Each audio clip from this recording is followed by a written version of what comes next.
everyone. Welcome back to my channel, Cerius with Cerius Blaq. On this channel, we conduct interviews with creators, comic book artists, comic book writers, all sorts of creative folks, musicians, what have you. And we dive into their professional work. And then we also dive into their hobbies, mental health practices, and just general tomfoolery. And today I have the pleasure of having Illustrator Valentine Barker as my victim. Hi.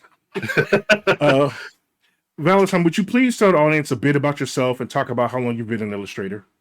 Yeah, so I'm Valentine Barker. I'm most known for drawing cute Kirby femmes that are somewhere between wholesome, whimsical, and sassy. And I've been an illustrator, realistically, as long as I can remember. I remember being that kid on the grade school playground who was like drawing pictures for people for money. So you're an early hustler. Yeah. I was like, oh, okay. You like Daffy Duck? I can draw you Daffy Duck however you want. And yeah, ended up going to school for it in the early 2000s. And I've been doing it as best I can ever since. Okay, that's awesome. Quick question about that, going back, because I'm always interested in crime and hustling. So, were you charging money or chocolate milk? Oh, money. Money. Okay, so you was the real deal. All right, remember that. Awesome. Thank you for joining us, and thank you for that introduction. I was going to say it had to be a long time because I remember meeting you a long time ago, and you were an illustrator then. So. That was more than a decade ago, I believe. So yeah, I've been in the Portland area now for going on 14 years. I got in 2011 myself. So how many years that is? Yeah, going on 14 years for me. Since you are an illustrator, I have queued up your website, and I wanted to talk about some of your actual illustrations. What I'd like to do is just go through some of these and just have you give us some background on them, if that's okay. Sounds great. Okay. Yeah. Let's start with this one here, because that is beautiful but spooky. Thank you. That one and the first 5 on the illustration section on my website are from the Monsters and Dames book that Emerald City would do, where the prompt is literally just Monsters and Dames, and you can do whatever you want with that. I'm a huge fan of I still believe there are leviathans that sleep in the ocean. So just giant, ungodly creatures in the depths. So I kind of wanted to tap into that a little bit. Same kind of thing. I grew up in love with the Loch Ness Monster. And even though it has been thoroughly debunked, I still believe and want to believe. Another Monsters and Dames entry, being a little tongue-in-cheek. I like the shirt. The lifeguard. The lifeguard shirt. I don't know. I think that's the day I quit. when Loch Ness shows up. What is this? This is kind of a my wife and I are actually developing a comic that we're trying to shop around at the moment called Vortex, which is about giant fighting robots.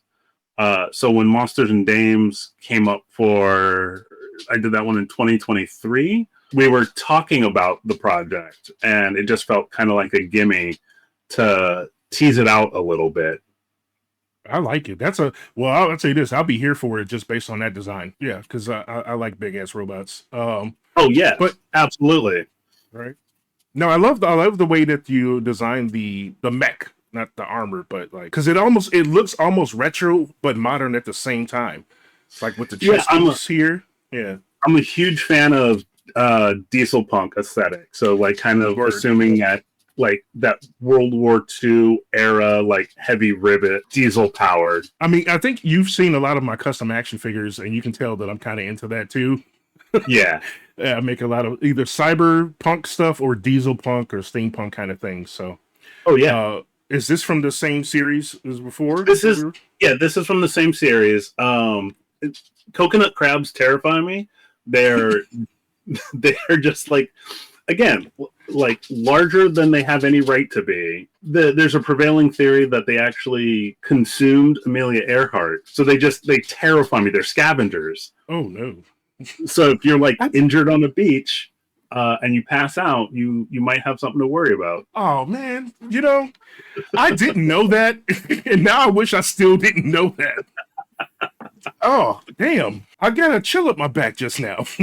But, and also back to what you were saying about the Leviathan in the ocean. Like, I always see the question posed about, like, what are people more afraid of? Is it space or the ocean? And I always say the ocean because you're right. Like, I don't know what's down there, but I don't think it's going to be good.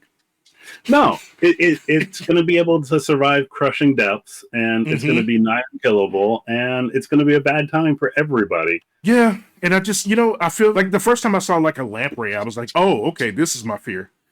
Who is this adventurer? This was in response to a prompt for a art group that I was a part of. We were given the prompts to do a steampunk mailman. I was thinking about how best mail would be delivered in a steampunk setting.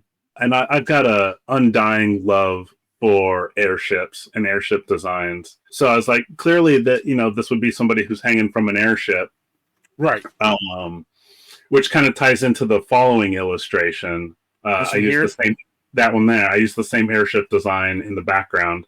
But the fun thing about that other illustration was I built a rope ladder and hung it from a tree in my backyard so that I could get the weight distribution on the rope ladder accurate. Wow, that's dedication. I'm a huge fan of like getting good reference, and the best way to do that, like I'm generally always available to model for myself. So I get to buy cool props and do fun things like build a rope ladder in my backyard. That was not something I knew that you did. And now, don't be surprised if you just go out there one day. I'm on the rope ladder. So, yeah, the airship needed a crew of some type. So I was just like doing what I imagined them to be doing in the background behind the scenes, like when they're between missions. And you've got the daring person that was on the rope ladder hanging out there in the front telling a story. Down in the bottom left there, while some put upon welder tries to get some mechanic work done. And yeah, just some downtime for the crew. What I like? I like all of this, but like it was one thing that caught my eye is this little part right here on the ladder. That the way you drew it, it looks like it's previously been broken, and this crew has already repaired it so they don't die. Yep. So, and then like the little posters here on the wall as well. They're really cool. And then she just hanging out playing music. This one's drinking a beverage. And I don't know how the rest of the crew will feel about that, but they're getting away with it. Yeah, like I like trying to make worlds feel lived in, because there's like something nice about a slick illustration, but to have it feel like people are actually using the things in it sells the narrative for me. It makes it fun to draw. This background in here, like of course I see, is this a race or a chase? I have it titled as Air Bike Race, but okay. It could also be a chase. In the last illustration, actually tying them all together, the character that was telling the story down in the corner with her hands like this. Like, yeah. This is the story that she's telling. My eye is drawn to the top right side, the background of the canyons, and the shading that you used there. Like, it really makes sense and feels like they just whipped that corner. And that's what's behind them. I would like to see this move. This looks exciting. I would love to see this move. That would make me so happy. Now this next one, this will be the last one we talk about here. If you tell me this is related to those other things, I'm gonna hang up. Well, I mean, as you can see, no, this was a commission I did for a friend of mine. They wanted a picture of them and their spouse just doing something fun. That was the prompt I was given. And I know my friend has a penchant for like dinosaur onesies. So I put them both in dinosaur onesies pretending to destroy a cardboard city with airplanes hanging from the ceiling, because I'm a huge aviation nerd. I especially like World War II era aviation. But yeah, just something fun to do, to be fun and whimsical. I actually wouldn't mind doing this. like I see that they've got the building set. You got the building set up, like, and then there's planes and little soldiers, and just like I would love to take a day and just like pretend to destroy a city. Right? Wouldn't that be the best? I had a fantasy when I was in college so every year the architecture students like built these little maquettes, and I shouldn't say little, they were sizable. They were at least 36-inch square, like footprints of these little city maquettes that they would have to build. And I always wanted to build my own and put it at the end, because they would always come out into the main part of the school to do their critiques. It was the end of the year, so everybody was like sleep deprived and exhausted beyond belief. And I thought it'd be fun to have mine set up and just start going to town on it, dressed as Godzilla, and just watch the horror like all across their face. But I was like, I don't have time for that because I've got my own stuff to do. But it was still just like this dream that I had of messing with architecture students. I mean, I wish you would have done it, but I'm also glad you didn't, because like if there's no context to that, you go get in trouble. Yeah. So plain and simple, like, man, we know enough people that, build stuff like that now. We should try to arrange something like that one day. But we'll talk about that some other time. But we'll call it the stress room. Those are a lot of the illustrations you've done, but you also work on books with people. Yeah. And I do. One of them is one that I own. Give us the history on the Airless Year, please. Like, give us a synopsis, but like, how did this partnership come about? What was the kickstart for it? So the synopsis first, it follows Casey Wright, who's a young queer Black girl in New York. She's in middle school and she's going through middle school. Like, her parents are overbearing. She's failing a couple of classes. Her friends are fighting and putting her in the middle. Her crush may or may not even know she exists. Just like middle school stuff. Right. And it's all about learning to accept that there are some things in life that you can't change, and it's not your responsibility to change, and that's okay. So like, she can't change her parents. She's not responsible for her parents.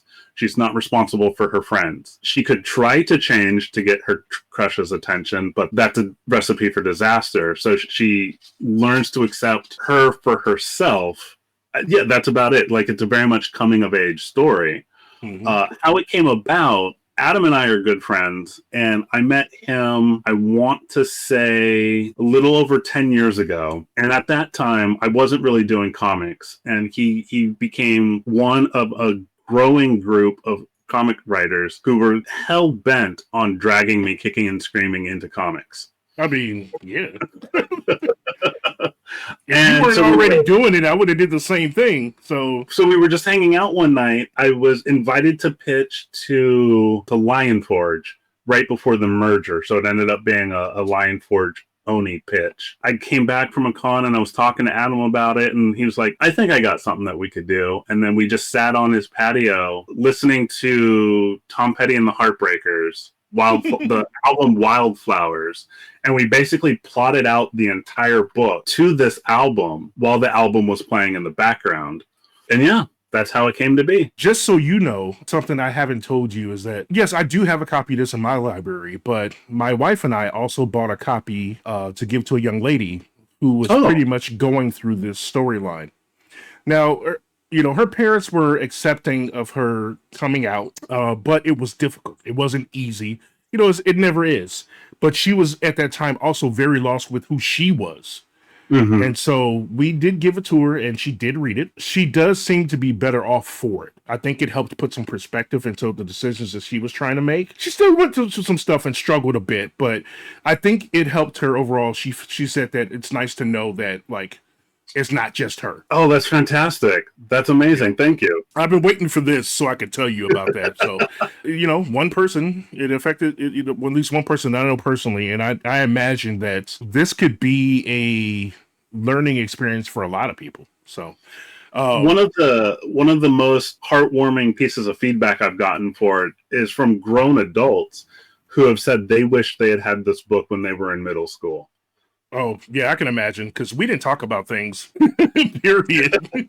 Growing up, Yeah. like there was no, guidance or tools like this that existed that were entertaining, beautiful, but also educational at the same time. Not as many. So I also have a couple of pages here. Love the layout, love the panel alignment.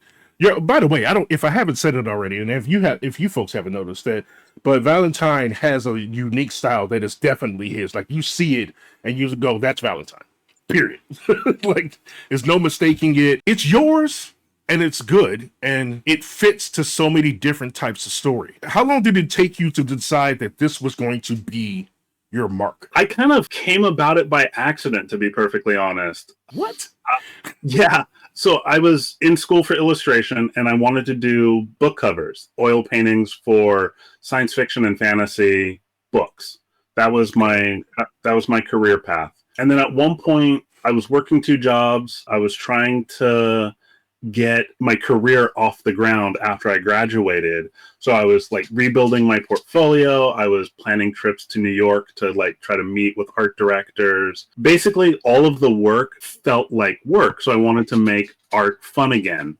So I just started drawing cute, curvy femme characters being sassy, like in my sketchbooks. I would show them to friends of mine, just like, oh, I drew this. I thought of you. I thought you'd like it. And they were across the board. We're like, yeah, we want more of this. Do more of this kind of thing. So I started doing more. And then eventually, shortly after I had moved to Portland, a friend put it in my head that I should do comic book conventions, and it had never occurred to me. So I did a quick Google search, found out that the first Rose City Comic Con was happening in like 6 months. And so I just emailed them. They had a table for me. Kind of just like never stopped doing that. Now, I've seen him at conventions, several, and his table is definitely always kind of packed. And I'll show you why a little bit later. So this is one of the pages from Airless Year. Yep. And do you remember at what part of the storyline this takes place? This is fairly early, I believe. Like Lucas and his sister are bickering and like trying to prod Casey along because she's failing 2 classes. They're trying their best the way like 10-year-olds know how to be, 10, 12-year-olds know how to be. It was not successful. No. They mean well. Yeah, like, and that's what I picked up on it.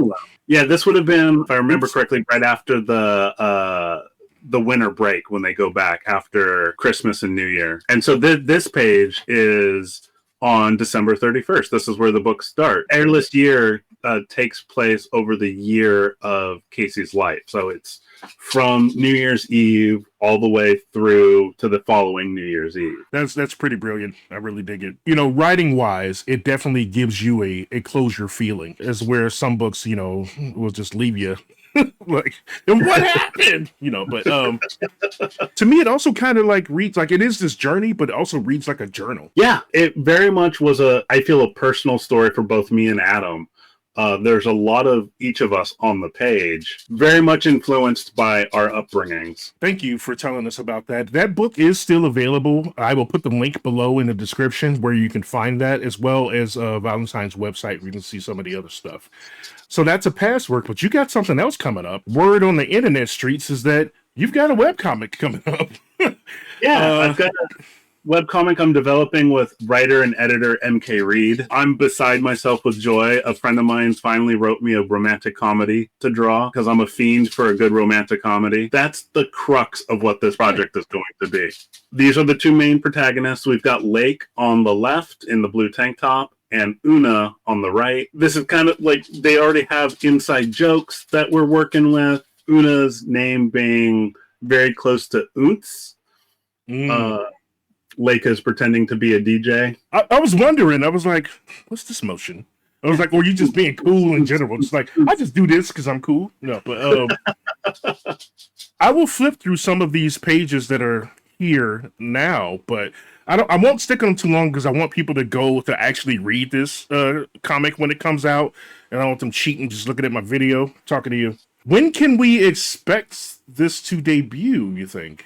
I'm expecting to launch midsummer, so probably July. Okay, so no, we don't have to wait too long. And where will this be available? We're going to do it both as a Patreon and as a traditional webcomic. So we'll have a website, which should be justreallygoodfriends.com. Of course, people who support on Patreon will be able to read things early and just generally support the comic because things like food cost money. It costs a lot of money these days. I will be looking forward to that. Make sure that you follow his website for updates on that. I will also include a link to his Patreon. And then later on, we can all join the website when it's ready. That sounds perfect. Your table at conventions is always packed. And so while these are your illustrations, I don't think people know that you also have been making these. Because these, every time I see him at the convention, it is these, along with the other illustrations, that are just have people just like guffawing. Going like, oh, this represents me. Oh, this represents me. Now I need 15 of these. And so I wanted to show you some examples of some of the other prints that are available on his website. And so I will actually scroll through this a little slower because I want people to see the variety. Yeah, so this is what I'm most known for is doing a print with a cute, sassy female-bodied character, usually based on somebody that I know. I think I know who this one is. I think you might. Yeah, as soon as I saw it, I was like, yo, that's okay. And of course, I always get the person's permission before I do such a thing. The I'm a Menace is my wife. Because she is absolutely a menace in the best possible way. She is. I believe fervently that representation matters. Part of why I use people in my own life is because it's a diverse range of people. What better way to celebrate diversity than to reflect the actual world that I live in? Calculating Crime is also my wife. I was going to say that's her right there. Yeah, but you've also got like the serious side of it with like defend trans rights because they absolutely need to be defended violently if necessary. Word. Because the other side that wants to abolish trans rights are choosing violence as well. But yeah, just trying to speak truth to power, represent as many people as I possibly can, because I knew what it was like growing up and like wanting to go as the Ghostbusters with my friends. And like, yeah, Zedmore is great, but being told I could only be Zedmore. I've been there. Yeah. I think my wife and I actually own several of the Like a Girl series that you've been doing over the years. Those are some of her favorites. They're hanging up in her office right now, actually. And which is why I had to ask you to have my own because she won't share. So the Like a Girl stuff started. I was driving to work one summer's day and I had my windows down and somebody at a bus stop was saying to somebody else, like, man, you hit like a girl. And I was thinking to myself, like, why is that a bad thing? I'm afraid of the women that I know. They would absolutely mess me up if they hit me. And so I started to try to like push the pendulum back in the opposite direction and celebrate the female experience as best I could, use what privilege I had to raise their voices. I actually got kind of lucky. I had done maybe about 6 or 7 of them, and then Dove had their Like a Girl campaign at the Super Bowl. So it dropped, and I just spent all of that Super Bowl Sunday posting these images with the hashtag Like a Girl, and they're a lot of fun to do. I'm trying not to repeat myself in terms of the copy that I'm putting on the prints, but it might come to it because I have so many good ideas. So like Dream Like a Girl and Think Like a Girl, which have always been 2 of my most popular ones, which aren't currently in the web store because I retire prints every so often, will be making a comeback, I feel. Is there a Fart Like a Girl? There is not a Fart Like a Girl, but I might have to work with Ted and Roe now that the Scratch and Sniff Partacular is out. Oh my God. Why did I even suggest that? My bad for putting that out into the world, y'all. I don't know. Don't come at me. I like the DIY one too. Yeah, with the Oh, thank you. It's good stuff. Somebody once commented that my work was getting more and more angry over the years, and I was like, well, I can't help but pay attention to what's going on. Right? Like, if the world keeps going this way, you'll never stop. Right. Like, you'll always have something that we need to be talking about. Okay, let me move on to some. Now I'm upset just thinking about stuff. We've talked about your work as an illustrator, what you've had in the past, what's available, what's coming up, and just general like prints that are available in your shop. Now, that is you professionally. You know the focus of this show is to also get to know a little bit about you. When you are not being Valentine Barker, the illustrator, what are you doing with your time? Playing with my dogs. I have 2 Dachshund mixes. Hazel, who's a Dachshund Terrier mix, and Toffee, who's a Dachshund Australian Shepherd hound. She's a little torpedo. She takes a lot of energy. Other than that, I got back into doing tabletop wargaming in 2022. So I paint a lot of minis. Do you have any? Yeah. Got one right here. This is from the Leagues of Votan kill team for the Warhammer 40,000 universe. Oh boy, Warhammer. That's Yep. expensive. That's expensive. but they're dope. Don't get me wrong. So yeah, buy my prints. I've got a Warhammer addiction to support. Oh my god, I love the color scheme you chose for this army. This is Thank you. Yeah, I figured always be on brand. When I was getting back into tabletop wargaming, I took a look around, kind of read the room, and found out that the communities can be very toxic. what? Yeah. So again, trying to push the pendulum back the other way as much as I can. Like my army's primary color is pretty much always pink. And I've had a couple of instances where somebody was being very derisive and talking about how cute my figures were and just being that guy at the game shop. And then progressed to win any and all rounds against them. And they stopped calling my figures cute. They started to take it a little bit more seriously. Actually, I think that's something that you and I have in common, because throughout the pandemic, really, I did get more and more into making custom action figures.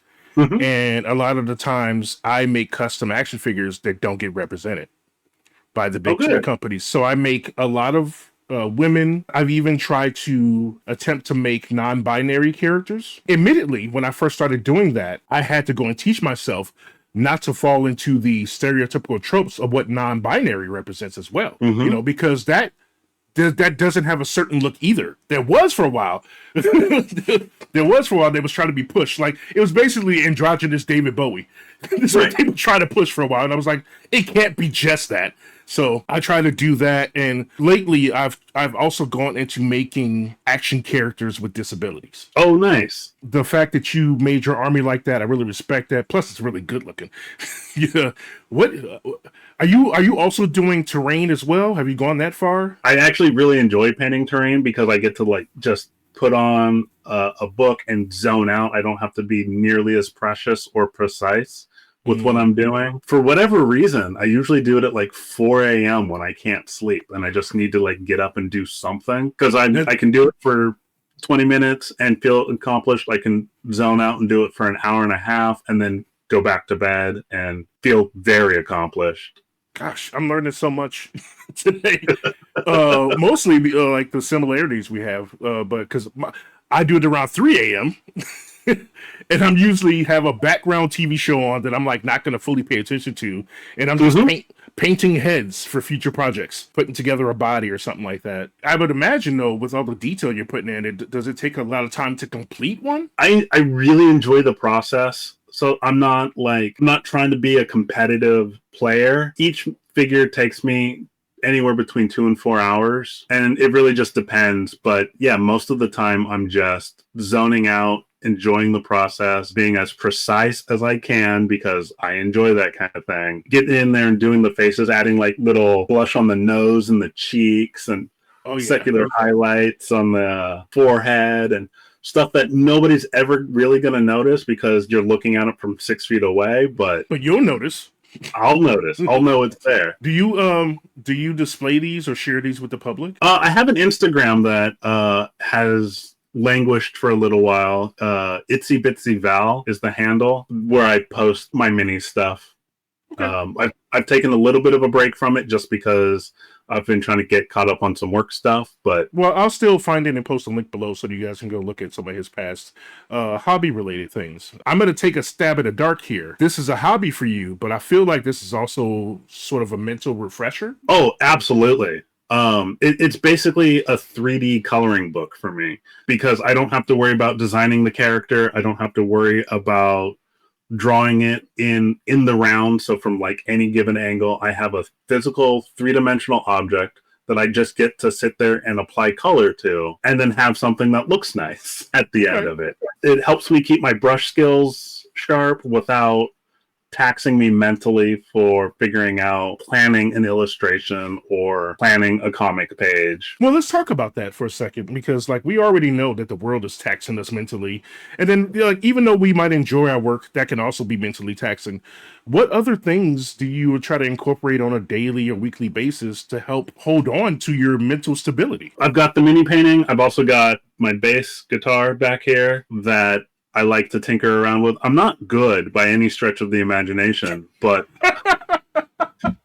Okay. so please don't ask me to play anything. But Okay, I enjoy it. Like it allows me to like really zone out and like literally get in a groove, move my hands and my fingers in different ways. It accesses a different part of my brain. So yeah, it allows me to just kind of unplug from what I'm normally doing. Have you ever, like, some people, some of my guests have also talked about recently how they've started trying meditation and things like that. I haven't gotten to that point yet where I've successfully meditated.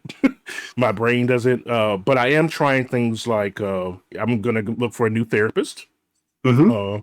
I've always been a big believer in that, and I have started journaling again.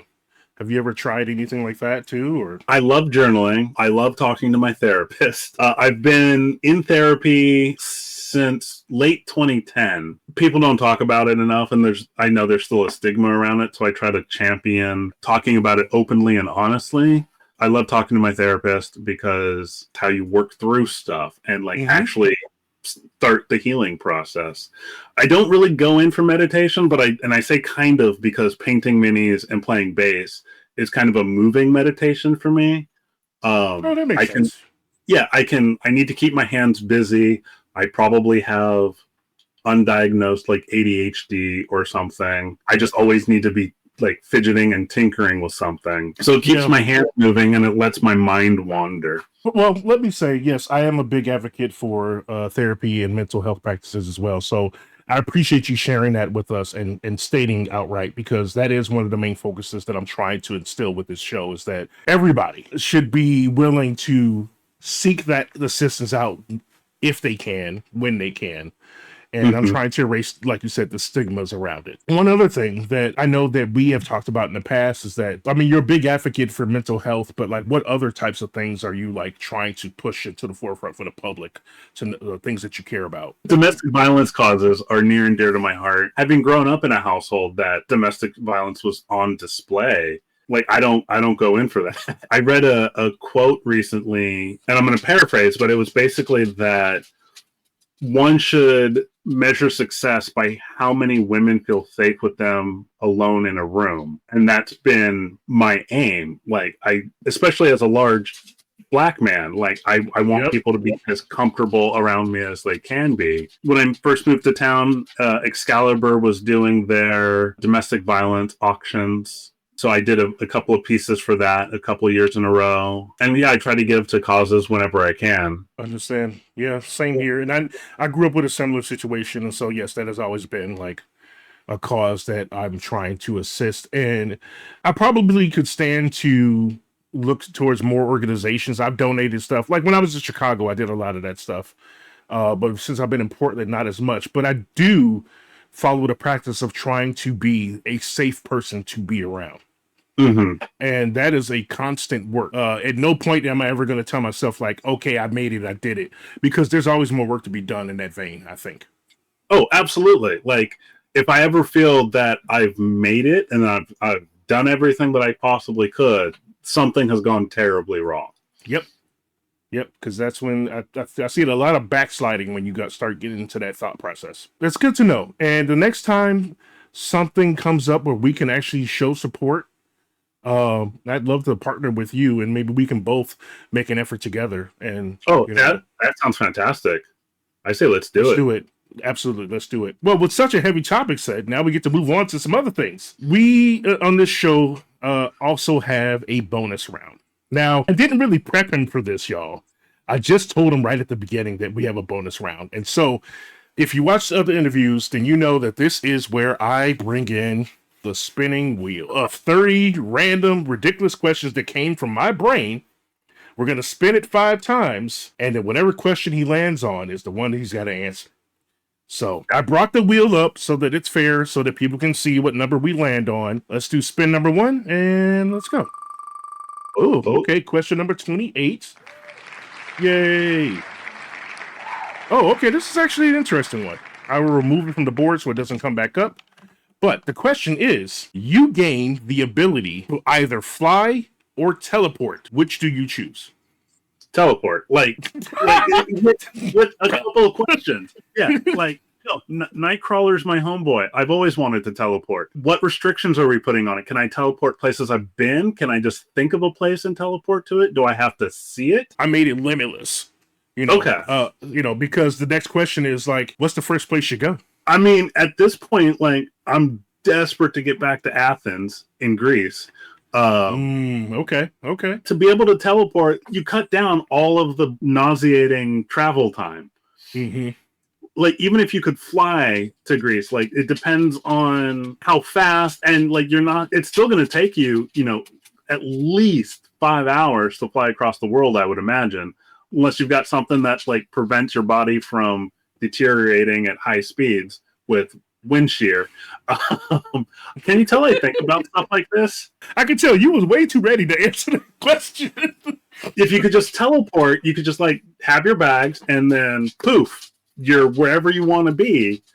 Mm-hmm. And that would be fantastic. Good answer. And I respect it and I accept it. Question number 2.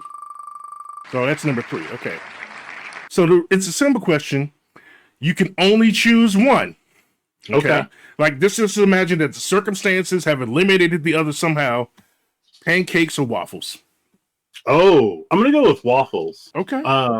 Because of the structural integrity. Like, you can put more on a waffle, whether it be sweet or savory, and have it like maintain its form. Whereas I think pancakes just will end up sagging. But I am also a huge fan of the waffle window here in town. I try not to go there because I'm a fan.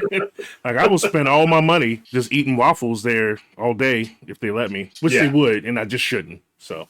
Right. But that was actually one of the first places I went when I got to Portland. It was one of the first places that I went that I was like, oh, this is so Portland. Yeah. To have a window where you can just get a myriad of tasty waffles. For those not in Portland like us, let me explain. It really is a window connected to a restaurant where they just make different variations of waffles. And like, they have a sweet menu where you can put all sorts of sweet stuff on the waffles, or they have savory where you can have stuff like meat put on it and like just other like bacon and Yeah, now I'm hungry. Damn. Okay. Question number 3. All right. Oh, okay. This is an interesting one. What can get you to fall asleep? I have such a hard time sleeping. Usually just sheer exhaustion. Reading before bed will definitely help me get to sleep, though. Even if it's a good book, even if I'm enjoying it thoroughly, just the act of laying in bed and reading for half an hour will definitely help put me to sleep. Okay.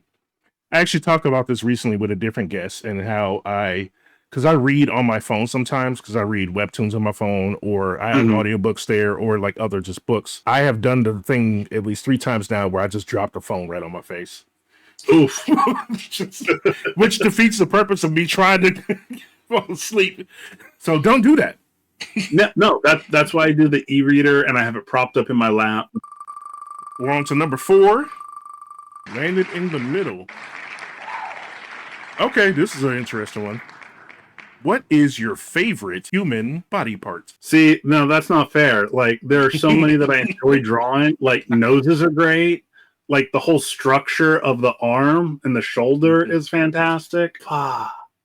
Yeah, I'm gonna go with hands. I like hands. Okay.